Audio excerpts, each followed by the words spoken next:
जय Hind CTET aspirants. तो कैसे हैं आप सभी। आशा करते हैं आप लोग स्वस्थ होंगे, बढ़िया होंगे और आप लोगों की सीटेट की तैयारी भी बेहतरीन तरीके से चल रही होगी।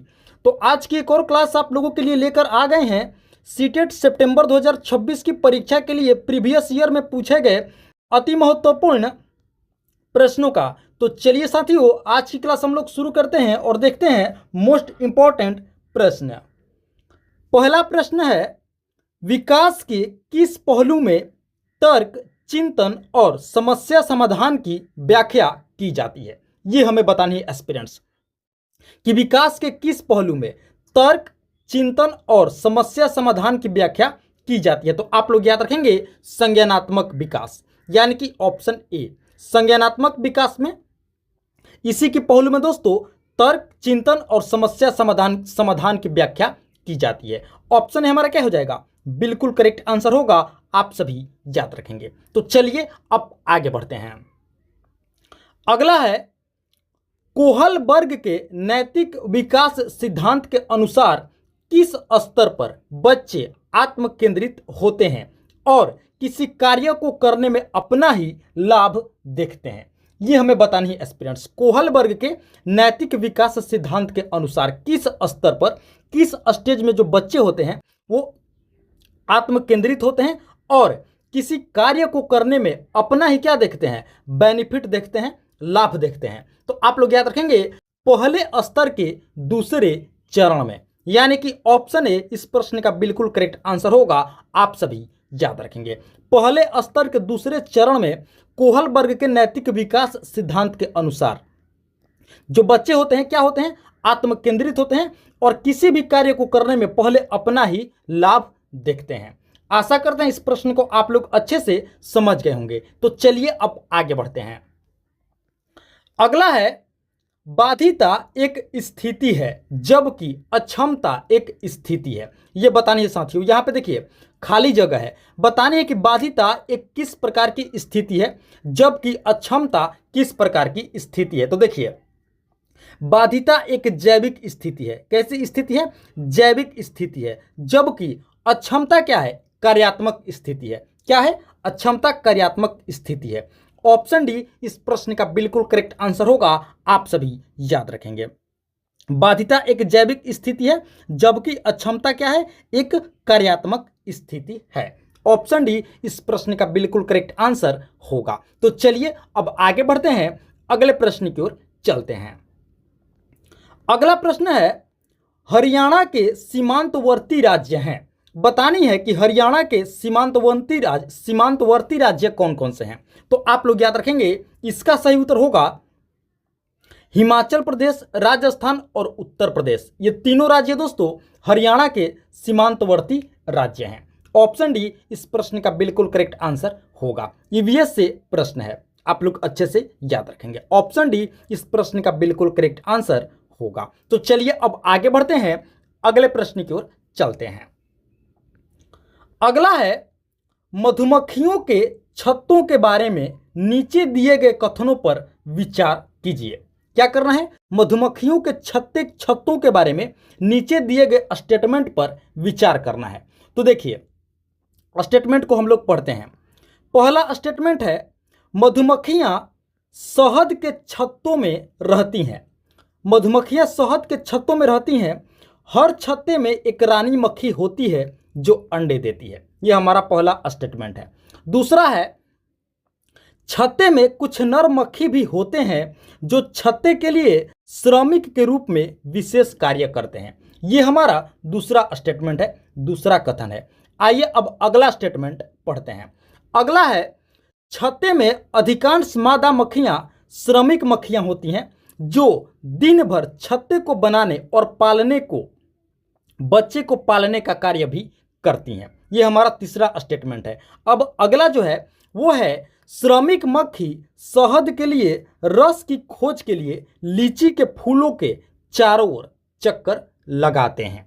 तो सभी स्टेटमेंट पढ़ने के बाद हमें बतानी है कि कौन सा स्टेटमेंट, कौन सा कथन सही है, हमें विचार करना है। तो देखिए पहला जो स्टेटमेंट है, मधुमक्खियां शहद के छत्तों में रहती हैं, ये तो बिल्कुल सही बात है। और हर छत्ते में एक रानी मक्खी होती है जो अंडे देती है। ये हमारा स्टेटमेंट बिल्कुल करेक्ट है, सही है। उसके बाद छत्ते में अधिकांश मादा मक्खियां श्रमिक मक्खियां होती हैं जो दिन भर छत्ते को बनाने और बच्चों को पालने का कार्य भी करती हैं। तो जो ऑप्शन सी है, विकल्प सी है, यह भी क्या है, यह कथन विचारणीय है, विचार करने के योग्य है। तो हमारा सही उत्तर क्या हो जाएगा, ए और सी दोनों। तो देखते हैं कि ए और सी किस विकल्प में है। तो देखिए ए और सी है ऑप्शन बी में, तो ऑप्शन बी हमारा क्या हो जाएगा, बिल्कुल करेक्ट आंसर होगा। आप सभी याद रखेंगे ए और सी जो कथन है ये क्या है, विचारणीय है, बिल्कुल सही है। तो ए और सी ऑप्शन बी। तो चलिए अब आगे बढ़ते हैं, अगले प्रश्न की ओर चलते हैं। अगला है, इनमें से किस मनोवैज्ञानिक के अनुसार विकास एक सतत, देखिए सतत का मतलब होता है लगातार, क्या है, विकास एक सतत और धीमी प्रक्रिया है। यह बताने कि किस मनोवैज्ञानिक के अनुसार। तो देखिए ये जो वैज्ञानिक मनोवैज्ञानिक थे स्किनर, इनके अनुसार जो विकास है ये क्या है, एक सतत और धीमी प्रक्रिया है। यानी कि ऑप्शन सी स्किनर मनोवैज्ञानिक के अनुसार, आप लोग याद रखेंगे। तो चलिए अब आगे बढ़ते हैं, अगले प्रश्न की ओर चलते हैं। अगला है, विकास में वृद्धि से क्या तात्पर्य है। बताने है कि विकास में वृद्धि से क्या तात्पर्य है। तो देखिए आकार, सोच समझ और कौशलों में वृद्धि, यानी कि स्किल्स में वृद्धि, ये तीनों में वृद्धि क्या है, इसी से तात्पर्य होता है विकास में वृद्धि। आकार, सोच समझ और कौशलों में वृद्धि, यानी कि ऑप्शन डी हमारा क्या हो जाएगा, बिल्कुल करेक्ट आंसर होगा। आप सभी याद रखेंगे। तो चलिए अब आगे बढ़ते हैं, अगले प्रश्न की ओर चलते हैं। अगला है, तनाव और क्रोध की अवस्था किससे संबंधित है। बतानी है कि तनाव और क्रोध ये किस अवस्था से संबंधित है। तो आप लोग याद रखेंगे किशोरा अवस्था, यानी कि ऑप्शन सी हमारा क्या हो जाएगा, बिल्कुल करेक्ट आंसर होगा। आप लोग याद रखेंगे तनाव और क्रोध की अवस्था किससे संबंधित है, तो आप लोग याद रखेंगे किशोरावस्था से संबंधित है, ऑप्शन सी। चलिए अब आगे बढ़ते हैं, अगले प्रश्न की ओर चलते हैं। अगला है, सामाजिक विज्ञान के विषयों के अध्ययन का महत्व इसलिए है क्योंकि बच्चे इससे, ये बतानी है एस्पिरेंट्स। देखिए सामाजिक विज्ञान के विषयों के अध्ययन का महत्व किस लिए है, हमें यह बतानी है। तो देखिए समाज और उसके पर्यावरण को समझ सकते हैं, बिल्कुल, यानी कि ऑप्शन भी हमारा क्या हो जाएगा, बिल्कुल करेक्ट आंसर होगा। सामाजिक विज्ञान यानी कि एसएसटी, सोशल स्टडीज जो सब्जेक्ट है, जो इसका अध्ययन होता है, इसका महत्व किस लिए है, क्योंकि बच्चे इससे समाज और पर्यावरण को समझ सकते हैं, यानी कि ऑप्शन बी इस प्रश्न का बिल्कुल करेक्ट आंसर होगा। आप सभी याद रखेंगे, एसएसटी पेडागोजी से यह प्रश्न है। तो चलिए अब आगे बढ़ते हैं, अगले प्रश्न की ओर चलते हैं।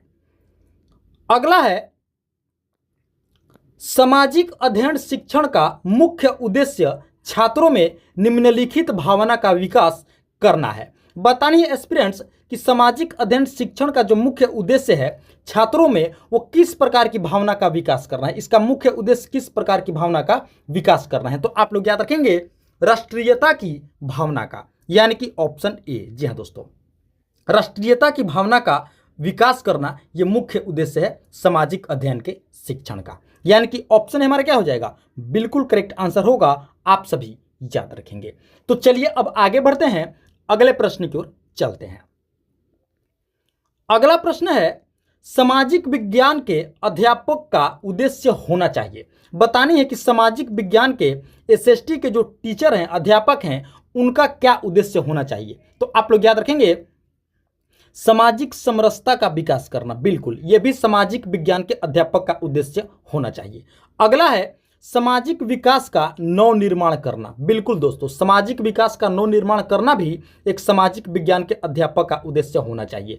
सामाजिक समस्याओं का समाधान ढूंढना, यह भी क्या है, यह भी उद्देश्य होना चाहिए एक सामाजिक विज्ञान के अध्यापक का सामाजिक विज्ञान के शिक्षण में। तो हम लोग कह सकते हैं कि उपर्युक्त में सभी, यानी कि ऑप्शन डी। देखिए इस प्रकार के प्रश्न में आप लोग क्या करेंगे, उपर्युक्त में सभी को लगा देंगे, टिक लगा देंगे, क्योंकि आपको देखना है कि कौन सा विकल्प सकारात्मक है। तो इसमें तीनों विकल्प क्या है, सकारात्मक है। तो आपको क्या करना है, उपर्युक्त में सभी विकल्प को वहां पे क्या कर देना है, सीटेट के एग्जाम में आपको टिक कर देना है, वहां पर फिल कर देना है। तो ऑप्शन डी हमारा क्या हो जाएगा, उपर्युक्त में सभी। इसका राइट आंसर होगा ऑप्शन डी। तो चलिए अब आगे बढ़ते हैं, अगले प्रश्न की ओर चलते हैं। अगला है सामाजिक अध्ययन का अर्थ है। अब दोस्तों बतानी है, एस्पिरेंट्स बतानी है कि सामाजिक अध्ययन का क्या अर्थ होता है। तो इसका बेसिक जो अर्थ होता है, इसका होता है समाज का अध्ययन। बिल्कुल, सामाजिक अध्ययन में किसका अध्ययन होता है, समाज का अध्ययन, यानी कि ऑप्शन सी इस प्रश्न का बिल्कुल करेक्ट आंसर होगा। सामाजिक अध्ययन का क्या अर्थ होता है, तो आप लोग याद रखेंगे समाज का अध्ययन। आइए अब आगे बढ़ते हैं, अगले प्रश्न की ओर चलते हैं। अगले प्रश्न से पहले आप सभी से एक रिक्वेस्ट करूंगा एस्पिरेंट्स कि अभी तक आप लोगों ने इस वीडियो को एक लाइक नहीं किए हैं, तो आप लोग इस वीडियो को एक लाइक जरूर कर देंगे। साथ ही साथ PMS IQ study YouTube channel पर आप लोग पहली बार विजिट किए हैं, तो दोस्तों इस चैनल को भी आप लोग जरूर से जरूर सब्सक्राइब कर लेंगे। इसी तरह के महत्वपूर्ण प्रश्नावली वीडियो प्रतिदिन देखने के लिए, अपनी तैयारी को बेहतर और मजबूत करने के लिए वीडियो को एक लाइक करके चैनल को सब्सक्राइब कर लेंगे। और हाँ एस्पिरेंट्स, इस क्लास में आप लोग अंत तक जरूर बने रहेंगे, वीडियो में आप लोग अंत तक जरूर बने रहेंगे। आगे और भी मोस्ट इंपॉर्टेंट प्रश्नावली प्रश्न होने वाले हैं, जो आगामी सीटेट की परीक्षा के लिए बहुत ही महत्वपूर्ण होंगी, तो आप लोग क्लास को अंत तक जरूर देखेंगे। आइए अब आगे बढ़ते हैं, अगले प्रश्न की ओर चलते हैं। अगला है सामाजिक अध्ययन का उद्देश्य है। अब बताने है कि सामाजिक अध्ययन का और क्या क्या उद्देश्य हैं। तो देखिए, ज्ञानात्मक विकास करना, यह भी क्या है, अभी हमने बताया कि हमें सकारात्मक शब्द को देखना है, सकारात्मक विकल्प को लेकर के भी चलना है। ज्ञानात्मक विकास, भावनात्मक विकास और सृजनात्मक विकास, ये सभी विकास क्या है दोस्तों, सामाजिक अध्ययन का उद्देश्य होना चाहिए। तो ऑप्शन डी हमारा क्या हो जाएगा, बिल्कुल करेक्ट आंसर होगा ये सभी, ऑप्शन डी। आइए अब आगे बढ़ते हैं। अगला प्रश्न है, पर्यावरण अध्ययन की पाठ्य पुस्तक में रेलवे टिकट का एक नमूना दिखाना। ये दोस्तों ईवीएस से प्रश्न है। बताने है कि पर्यावरण अध्ययन की पाठ्य पुस्तक में, यानी कि ईवीएस के टेक्स्ट बुक में क्या है, रेलवे का टिकट का नमूना दिखाना, मॉडल दिखाना। बताने कि इसके पीछे का क्या उद्देश्य है, क्या मकसद है। तो देखिए, बच्चों को वास्तविक जानकारी से अंतःक्रिया करने का अवसर देता है, साथ ही साथ अवलोकन की कुशलता का विकास करता है। यही जो मुख्य उद्देश्य है, यही है पाठ्य पुस्तक में रेलवे टिकट का एक नमूना दिखाना, पर्यावरण अध्ययन की पाठ्य पुस्तक में। यानी कि ऑप्शन भी हमारा क्या हो जाएगा, बिल्कुल करेक्ट आंसर होगा। बच्चों को वास्तविक जानकारी से अंतःक्रिया करने का अवसर देना, साथ ही साथ अवलोकन की कुशलता का विकास करना। ऑप्शन बी इस प्रश्न का बिल्कुल करेक्ट आंसर होगा। तो चलिए अब आगे बढ़ते हैं, अगले प्रश्न की ओर चलते हैं। अगला है, बच्चे की वृद्धि और विकास के अध्ययन की सबसे अच्छी विधि बतानी है। बच्चे की वृद्धि और विकास के अध्ययन की सबसे अच्छी विधि कौन सी है। तो देखिए, विकास विधि, यानी कि ऑप्शन सी, यह बेहतरीन विधि है। कौन सी, विकास विधि। ऑप्शन सी इस प्रश्न का बिल्कुल करेक्ट आंसर होगा। चलिए अब आगे बढ़ते हैं, अगले प्रश्न की ओर चलते हैं। अगला है, वैज्ञानिक स्वभाव को बढ़ावा देता है। बताने कि इनमें से कौन सा कौशल वैज्ञानिक स्वभाव को बढ़ावा देगा। तो देखिए, अवलोकन कौशल भी वैज्ञानिक स्वभाव को बढ़ावा देगा, प्रायोगिक कौशल भी वैज्ञानिक स्वभाव को बढ़ावा देगा, और साथ ही साथ महत्वपूर्ण सोच कौशल भी वैज्ञानिक स्वभाव को बढ़ावा देगा। तो ऑप्शन डी हमारा क्या हो जाएगा, बिल्कुल करेक्ट आंसर होगा। आप सभी याद रखेंगे, उपयुक्त में सभी स्वभाव वैज्ञानिक, उपयुक्त में जितने भी कौशल हैं, ये सभी क्या है, वैज्ञानिक स्वभाव को बढ़ावा देने वाले कौशल हैं। ऑप्शन डी हमारा क्या हो जाएगा, बिल्कुल करेक्ट आंसर होगा। तो चलिए अब आगे बढ़ते हैं, अगले प्रश्न की ओर चलते हैं। अगला है, ईवीएस संक्षेपण अर्थ में प्रयुक्त होता है। इसका जवाब आप लोग हमें एस्पिरेंट्स कमेंट करेंगे कि ईवीएस का पूर्ण रूप क्या होता है। यहां पे विकल्प है, ऑप्शन है, आप लोग सही जवाब कमेंट करके जरूर बताएंगे ईवीएस का फुल फॉर्म। चलिए अब आगे बढ़ते हैं। अगला है, प्राथमिक स्तर की अच्छी ईवीएस पाठ्य चर्चा में होना चाहिए। बतानी है प्राथमिक स्तर यानी कि प्राइमरी लेवल पर जो अच्छी ईवीएस की पाठ्य चर्चा है, उसमें क्या होना चाहिए, अच्छी ईवीएस पाठ्य चर्चा में क्या शामिल होना चाहिए। तो देखिए, अपने आसपास को खोजने के अवसर को प्रदान करना, ये जो ऑप्शन है बिल्कुल सटीक है। ऑप्शन भी हमारा क्या हो जाएगा, बिल्कुल करेक्ट आंसर होगा। प्राथमिक स्तर की अच्छी ईवीएस पाठ्य चर्चा में होना चाहिए, क्या होना चाहिए, अपने आसपास को खोजने के अवसर प्रदान करना, ये होना चाहिए प्राइमरी लेवल पर एक अच्छी ईवीएस की पाठ्य चर्चा में। तो ऑप्शन भी हमारा क्या हो जाएगा, बिल्कुल करेक्ट आंसर होगा, आप सभी याद रखेंगे। चलिए अब आगे बढ़ते हैं, अगले प्रश्न की ओर चलते हैं। अगला है, पर्यावरण अध्ययन की पाठ्य पुस्तक में प्रयुक्त भाषाएं कैसी होनी चाहिए। अब बतानी है कि ईवीएस के पाठ्य पुस्तक में, टेक्स्ट बुक में जो भाषाएं हैं वो किस प्रकार की होनी चाहिए। तो देखिए, वैसी भाषा होनी चाहिए जो बच्चों के दिन प्रतिदिन की भाषा से संबंधित हो, यानी कि ऑप्शन से हमारा क्या हो जाएगा, बिल्कुल करेक्ट आंसर होगा, आप सभी याद रखेंगे। पर्यावरण अध्ययन की पाठ्य पुस्तक में प्रयुक्त होने वाली भाषाएं कैसी होनी चाहिए, तो आप लोग याद रखेंगे, बच्चों के दिन प्रतिदिन की भाषा से संबंध होनी चाहिए, यानी कि ऑप्शन सी इस प्रश्न का बिल्कुल करेक्ट आंसर होगा, आप सभी याद रखेंगे। तो चलिए अब आगे बढ़ते हैं, अगले प्रश्न की ओर चलते हैं। अगला है, कक्षा में अध्यापक द्वारा विद्यार्थियों को लोकगीत सुनाने के लिए कहने का क्या उद्देश्य है। बहुत ही महत्वपूर्ण प्रश्न है, आप लोग इस प्रश्न को अच्छे से समझेंगे। देखिए, कक्षा में यानी कि क्लास में अध्यापक के द्वारा विद्यार्थियों के द्वारा लोकगीत सुनाने के लिए कहना, इसका क्या उद्देश्य है, अध्यापक का क्या उद्देश्य है। तो देखिए, एक दूसरे की संस्कृति से परिचित करवाना, बिल्कुल ऑप्शन ए बिल्कुल सटीक है। आगे भी देख लेते हैं, क्योंकि यहां पर ऑप्शन डी में ए और सी भी है। तो देखते हैं, देखिए बी में क्या है, मनोरंजन करवाना, नहीं, ऐसा उद्देश्य नहीं है। अध्यापक का यह उद्देश्य बिल्कुल नहीं है कि बच्चों का मनोरंजन करवाना। अगला है, भाषाई विभिन्नता से परिचित करवाना, बिल्कुल यह भी क्या है, उद्देश्य में से एक है, यानी कि एक दूसरे की संस्कृति से परिचित करवाना और भाषाई विभिन्नता से परिचित करवाना, ये दोनों उद्देश्य हैं किसका, कक्षा में अध्यापक द्वारा विद्यार्थियों को लोकगीत सुनाने के लिए कहने का, यानी कि ऑप्शन डी हमारा क्या हो जाएगा, बिल्कुल करेक्ट आंसर होगा, ए और सी दोनों, यानी कि ऑप्शन डी। आप लोग इसे अच्छे से याद रखेंगे। चलिए अब आगे बढ़ते हैं, अगले प्रश्न की ओर चलते हैं। अगला है, त्रिभाषा सूत्र का उद्देश्य है, बतानी है कि त्रिभाषा सूत्र का क्या उद्देश्य होता है। तो देखिए, इसका सही उत्तर आप लोग याद रखेंगे, भिन्न संस्कृति से परिचित कराना, यानी कि ऑप्शन सी, त्रिभाषा सूत्र का यही उद्देश्य होता है, विभिन्न संस्कृतियों से क्या, परिचित कराना, ऑप्शन सी। चलिए अब आगे बढ़ते हैं, अगले प्रश्न की ओर चलते हैं। अगला है, भाषा दक्षता का प्रारंभिक कौशल क्या है। बतानी है स्टूडेंट्स कि भाषा दक्षता का जो शुरुआती कौशल है वो क्या होता है, प्रारंभिक कौशल क्या होता है। तो आप लोग याद रखेंगे, सुनना, यानी कि ऑप्शन ए।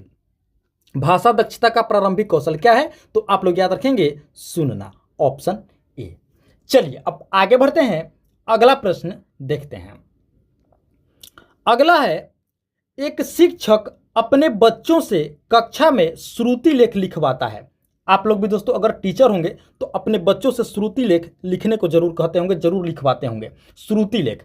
तो बतानी है कि एक शिक्षक का इसके पीछे का क्या उद्देश्य होता है, क्या मकसद होता है अपने बच्चों से कक्षा में श्रुति लेख लिखवाने का। तो देखिए, इसमें क्या होता है, श्रवण एवं लेखन कौशल ये दोनों क्या होता है, विकसित होता है, यानी कि ऑप्शन डी हमारा क्या हो जाएगा, बिल्कुल करेक्ट आंसर होगा। एक शिक्षक अपने बच्चों से कक्षा में श्रुति लेख लिखवाता है, इसके पीछे का जो मकसद है वो क्यों है, क्योंकि बच्चे को श्रवण एवं लेखन कौशल दोनों कौशलों को क्या करा रहा है, विकसित करा रहा है एक शिक्षक। तो ऑप्शन डी हमारा क्या हो जाएगा, बिल्कुल करेक्ट आंसर होगा, आप सभी याद रखेंगे, श्रवण एवं लेखन कौशल दोनों को विकसित करा रहा है।